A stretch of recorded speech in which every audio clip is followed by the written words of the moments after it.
Lucas 15, uma passagem bem conhecida, Lucas 15, do verso 11 ao 32.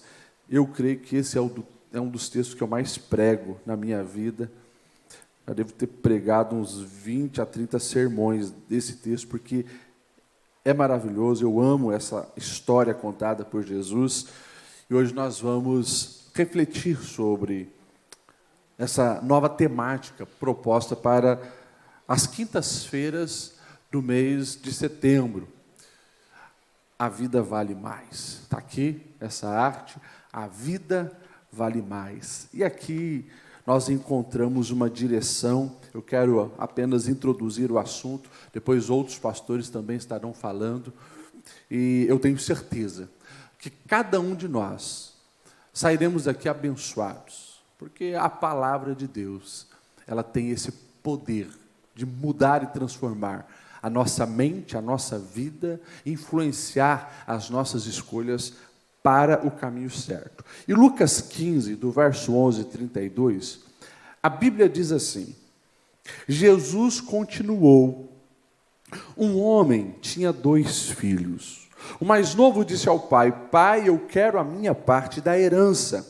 Assim, ele repartiu sua propriedade entre eles.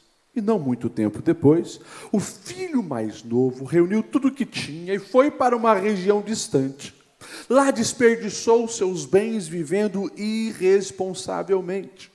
Depois de ter gasto tudo, houve uma grande fome em toda aquela região e ele começou a passar necessidade. Por isso, foi empregar-se com um dos cidadãos daquela região que o mandou para o seu campo a fim de cuidar de porcos.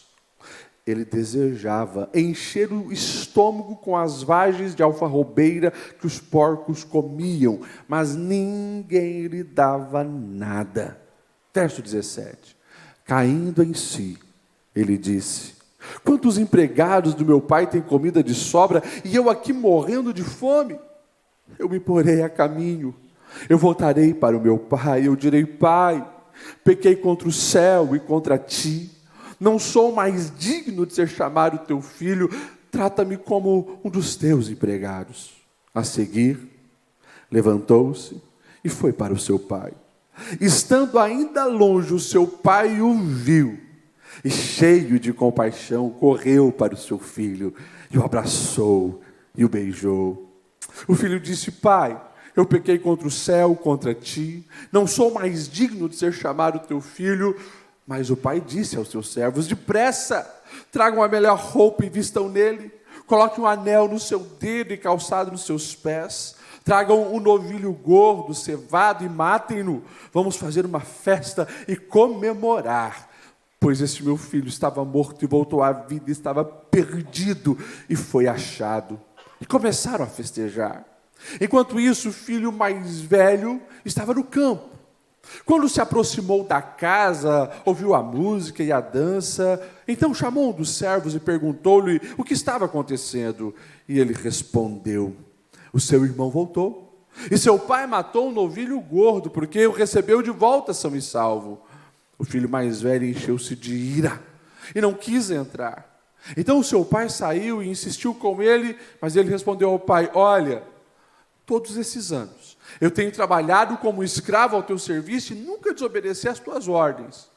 Mas tu nunca me deste nenhum cabrito para eu festejar com os meus amigos. Mas quando volta para casa, esse seu filho que esbanjou seus bens com as prostitutas, matas o novilho gordo para ele?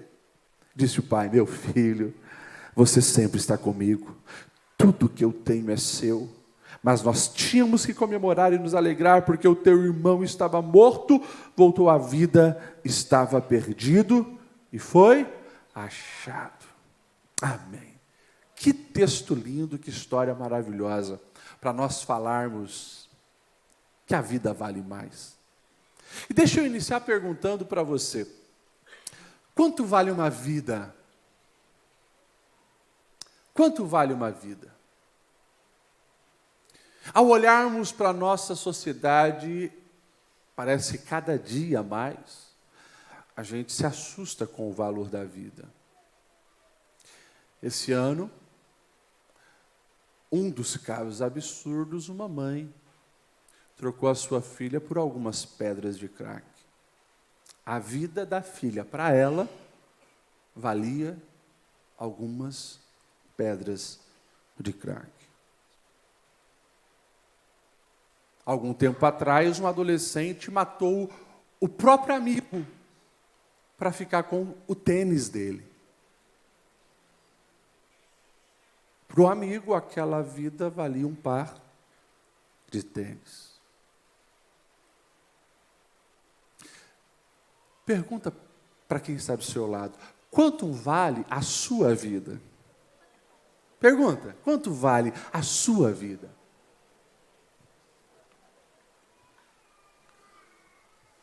Interessante é que eu creio que vocês falaram muito mais que um par de tênis, amém? Mas interessante é que na nossa consciência, ou nas nossas suposições, a vida tem um valor inestimável. Mas muitas vezes, nas escolhas do dia a dia, a gente se rebaixa a um valor de mercadoria. E isso é um grande problema. Essa história é fantástica, porque nos revela pelo menos, 3 propostas existenciais sobre o valor da vida. Lá no começo desse capítulo, você vai ver o público que Jesus estava falando e contando história, e o nosso mestre, ele era muito hábil em compartilhar ensinamentos através de histórias. Ele ali tem, no seu público, ele tem prostitutas, pecadores, aqueles que eram rejeitados pelas escolhas que fazia, mas também ele tinha ali aqueles fariseus, aqueles religiosos que engessavam tudo em regras. E queriam seguir as regras porque achavam que a vida tinha que ser assim. Então, tinha esses 2 públicos ali. E, de uma maneira muito sábia, Jesus vai contar 3 histórias. Nós só lemos a última. Mas ele conta a história da ovelha perdida. A ovelha que se desgarra do rebanho, de um pastor que tinha umas 100 ovelhas, e ele deixa aquelas 99 no deserto, vai atrás daquela que se perdeu, resgata, e quando encontra, faz uma festa e celebra. Depois Jesus conta a parábola, a história de uma dracma perdida, uma moeda, que para uma mulher tinha um valor também muito importante. Mas aquela mulher que tinha 10 dracmas perde uma dentro de casa. Mas ela varre, ela levanta os móveis e ela encontra, e quando encontra, chama as amigas para fazer uma grande festa. E Jesus finaliza falando dessa história, um pai que tinha 2 filhos. Olha só, um parecido com a ovelha, ele vai para longe e se perde longe. O outro está em casa, mas também está perdido, parece uma dracma. E Jesus pega as 2 histórias anteriores e culmina nessa aqui dizendo: olha, alguns estão perdidos porque se afastaram da casa do Pai. Outros estão perdidos porque já não vê a vida como o Pai vê, por mais que ainda estão dentro da casa do Pai. Jesus queria, claro, falar dos pecadores e falar dos fariseus. Ele disse: ambos estão errados. Há uma proposta melhor, e ele conta então essa história.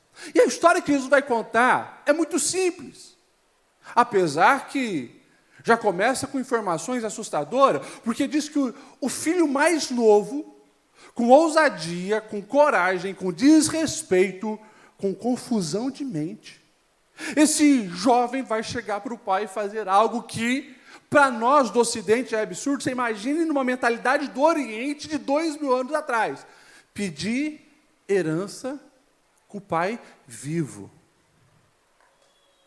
Para nós aqui já é assustador, né? Imagine, o teu filho chega para você, me dá a minha parte da tua herança e tá. Você já peraí, mas está querendo que eu morra? Pois é, era mais ou menos isso que esse filho estava dizendo para o pai. Não me importa que a tua vida, Não importa o meu papel de filho, de cuidar do pai quando eu ficar velho, o que importa é o din-din, da minha parte, estou vazando, estou indo embora. E ele pega, ele vai. E a Bíblia vai dizer que ele desperdiça tudo vivendo de maneira irresponsável. Interessante. Ele faz uma escolha. Ele começa a gastar tudo de maneira irresponsável. Deixa eu colocar aqui numa linguagem mais contemporânea. Imagina esse cara. Chega no bar, a rodada é por minha conta, e todo mundo vem, faz uma festa, tapinha nas costas, as mulheres cercam ele, é Smirnoff para todo mundo, e assim por diante. A festa estava acontecendo. Ok. Só que a vida não se faz de festa. A Bíblia vai dizer que o tempo passou e veio uma crise.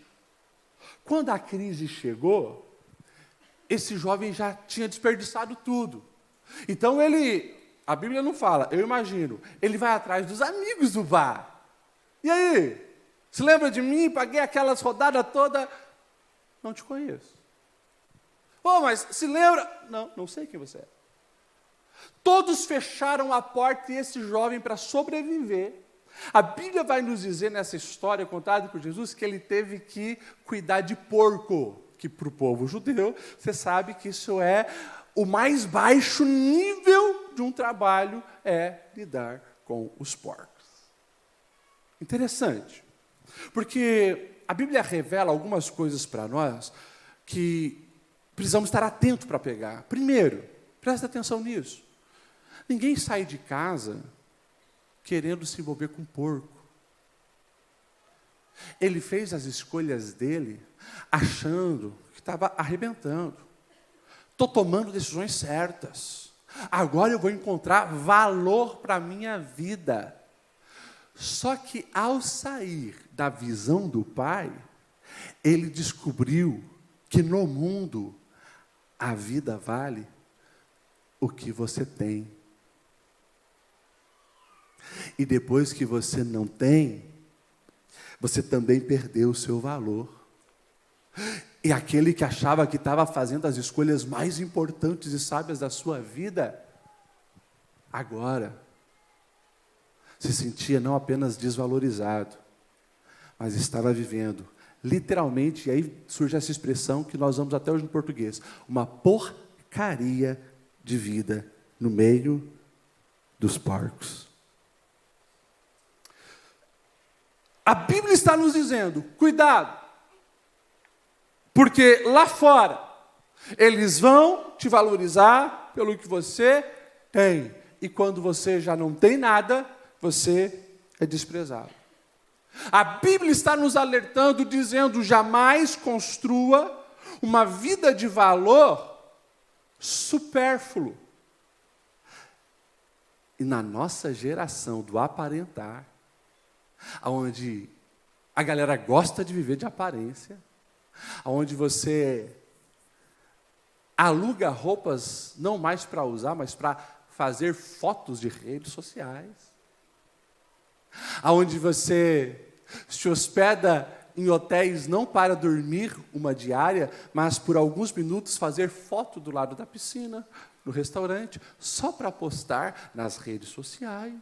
Nesse mundo de aparentar, tem muita gente construindo o seu valor pelo que tem, ou pelo que os outros vão pensar que tem, e não tem. E a valorização real nunca vai acontecer. Cuidado, porque o dia que você não tiver, você não vale mais nada. Essa história também nos mostra um outro lado da moeda, que é o lado do irmão mais velho que fica em casa. Porque a Bíblia vai dizer assim que o irmão mais novo, depois de ver essa porcaria de vida, ele vai cair em si, ele vai levar um choque, ele vai se confrontar, e isso é lindo. Esse jovem, apesar das escolhas erradas que ele fez, ele ensina-nos um caminho de humildade, porque ele disse, espera aí, eu não vou viver essa porcaria de vida. Eu vou voltar para a casa do meu pai. Eu sei que a porta vai estar aberta, sei que meu pai é generoso, mas eu não quero ser recebido como um filho. Ele diz para ele mesmo, eu vou pedir que meu pai me trate como um dos seus empregados, porque um dos seus empregados na casa do pai é muito melhor do que esse padrão de vida que eu estou vivendo. E ele planeja uma solução, e ele se levanta e ele vai. O pai vai receber com uma festa, depois nós vamos falar sobre isso. Quando o irmão mais velho fica sabendo que o pai recebeu o irmão mais novo e está fazendo uma festa, o texto da Bíblia vai dizer assim, a partir do verso 28. O filho mais velho se encheu de ira. Olha só. E não quis entrar para a festa. O pai teve que sair. E a Bíblia vai dizer, o pai insistia com ele, dizendo, meu filho, o teu irmão voltou. Tínhamos que festejar. Agora olha a resposta dele. Olha, todos esses anos eu tenho trabalhado como escravo ao teu serviço e nunca desobedeci às suas ordens. Mas tu nunca me deste nenhum cabrito para festejar com os meus amigos. E agora quando volta esse teu filho que esbanjou os teus bens com as prostitutas, você mata o novilho cevado para ele. Na mente desse irmão mais velho, a vida é valorizada pelo seu desempenho, pelo quanto você produz e por seguir regras. A vida é baseada e o valor da vida depende do que você fez. E quando você erra, você perde totalmente o valor. São pessoas que escolhem viver uma vida de desempenho, de produtividade sem propósito, de levantar números para tentar descobrir e provar quem é. Mas o coração continua vazio, porque também é resultado de uma confusão. Não é fazer porque é, mas quer fazer para ser alguma coisa. Isso sempre vai resultar em problema.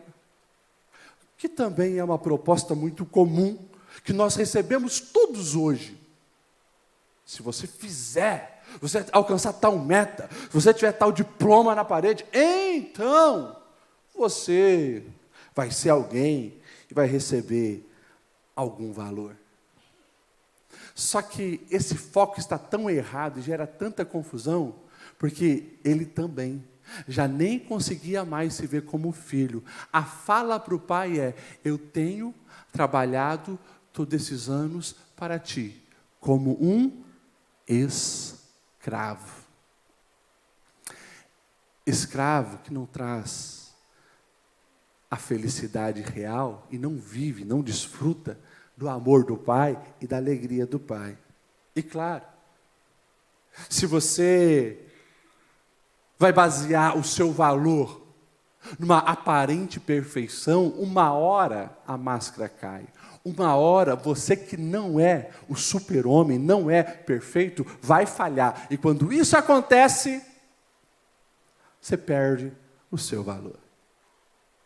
Mas ainda bem que essa história não vai ficar só nessas duas propostas de valorização existencial. Nós temos essa figura do pai. E quando Jesus conta essa história, Jesus queria de fato mostrar como é o amor de Deus para cada um de nós.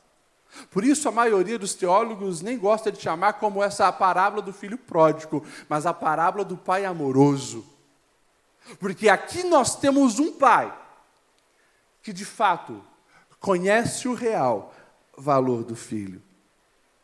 A Bíblia vai nos dizer que quando o filho mais novo, que tinha saído e esbanjado tudo, ele volta para casa, a Bíblia diz assim, sobre o pai, estando ainda longe, o pai o viu, e cheio de compaixão correu para o seu filho, o abraçou e o beijou. E daí o filho disse: pai, eu pequei contra o céu, eu contra ti, não sou digno de ser chamado teu filho. Mas o pai já disse aos servos: depressa, tragam a melhor roupa e vistam nele, coloquem um anel no seu dedo, calçado nos seus pés, e o novilho cevado, matem, vamos fazer uma festa. Esse meu filho estava morto, voltou à vida, estava perdido e foi achado. O pai revela o real valor. O pai é aquele que ama e valoriza o filho, porque é filho. O pai é aquele que não está preocupado se o filho está sujo, fedendo porco. A Bíblia diz que esse pai não espera nem o filho se prostrar, porque era normal, no arrependimento, se prostrar no chão. Quanto mais no chão você coloca a tua cara, mais sinal de humilhação você está. A Bíblia diz que esse pai nem permite. Quando o filho começa a dizer: não sou digno nem se chamar teu filho, o pai já abraça, para não deixar ele se prostrar. É do mesmo nível, é beijo no rosto. O pai está declarando: é filho. E para provar isso, já grita para todos os funcionários: ei, o filho voltou. Então traga o anel, traga a sandália, traga a capa de filho, porque é filho. E aqui deixa eu abrir um parênteses muito importante nisso aqui, porque é maravilhoso. Esse pai está recebendo o filho com farrapos, podemos dizer assim, uma roupa esfarrapada de porco, de escravo. O pai tira aquela roupa e coloca a capa de filho, o anel de autoridade de filho, as sandálias de filho. Sabe por quê? Presta atenção nisso e pega isso para a sua vida. Não apenas mostrando o valor, mas mostrando que quando nós entendemos o valor que temos com o Pai, se espera também que venhamos estar com vestes de filho. Hoje nós cantamos: já coloquei as minhas vestes brancas. E que parênteses é esse que o Senhor abriu, pastor Lediel? Muito simples. Se você deseja, de fato, encontrar o seu valor e ser reconhecido por o Pai, joga esse trapo de imundície fora. Joga esse farrapo fora. Não pode se viver uma porcaria de vida e sentar na mesa do Pai. O Pai recebe você de braços abertos. Pastor, eu estou todo sujo. Pastor, a minha vida foi uma desgraça. Eu errei, eu saí de casa, eu virei as costas para Deus, eu me envolvi com o pecado, eu caí no vício. Eu não sei por onde você andou. O Pai sempre vai te receber assim, de braços abertos. Mas Ele jamais vai permitir que você permaneça do jeito que chegou.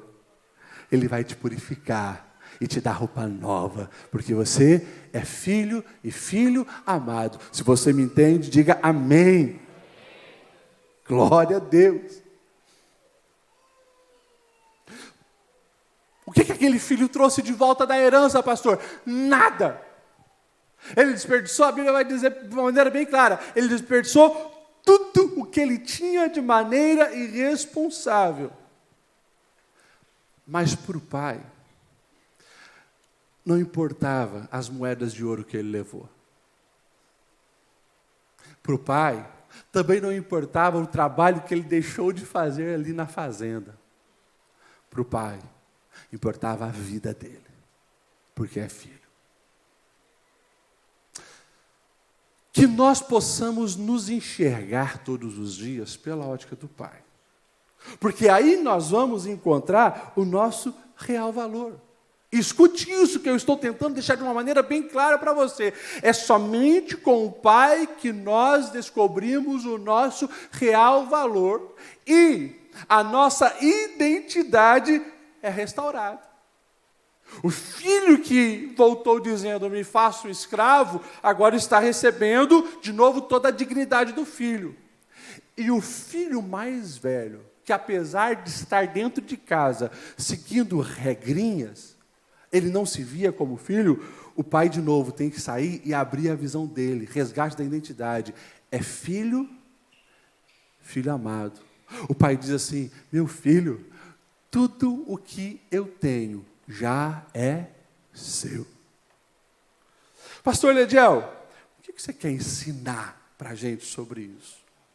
Que só existe uma maneira de nós entendermos que a vida vale mais. É eu silenciar todas as vozes que tentam rotular o meu valor e eu ouvir a voz daquele que me criou. No Salmo 139, eu amo esse salmo, essa oração de Davi. Ele vai dizer assim no verso 13: tu me criaste, Senhor, lá no íntimo, todo o meu ser, e teceste ainda no ventre da minha mãe. Sabe o que o salmista está dizendo? Deus já pensava em cada um de nós antes do dia do nosso nascimento. Você crê nisso, amém? É claro que, por tabela, Deus está dizendo para mim e para você: ei, já parou para pensar que você não é um acidente? Pastor, mas eu cresci a minha vida ouvindo isso. Os meus pais dizendo que eu não fui planejado. Pode ser que os seus pais não planejaram e na ótica deles você foi um acidente. Mas Deus sabia de tudo, porque Ele estava te tecendo no ventre. Deus erra? Deus faz algo por acaso? Um acidente, nasceu essa pessoa. Não. Deus não erra, Deus não falha. E a consequência lógica disso é que nós, cada um de nós, estamos vivos hoje, nascemos no dia que nascemos, na família que nascemos, na casa que nascemos, vivemos nessa geração que estamos vivendo, porque Deus assim quis. Ele nos planejou. Quando eu tenho essa dimensão de vida, eu preciso alinhar o meu coração, então, com o coração de Deus. Porque se Ele me fez e nada do que Ele fez é por acaso, mas tudo tem um propósito, eu preciso, então, conhecer o valor que eu tenho para Ele e viver o propósito dEle na minha vida. Sabe por quê? Presta atenção nisso. Ao longo da jornada terrena, muitas pessoas, e quando eu falo muitas, não é só, talvez, algumas. É muitas mesmo, com certeza a grande maioria. Passa-se ano e entra ano, e elas se sentem mais desvalorizadas, porque não vivem de acordo com o seu propósito.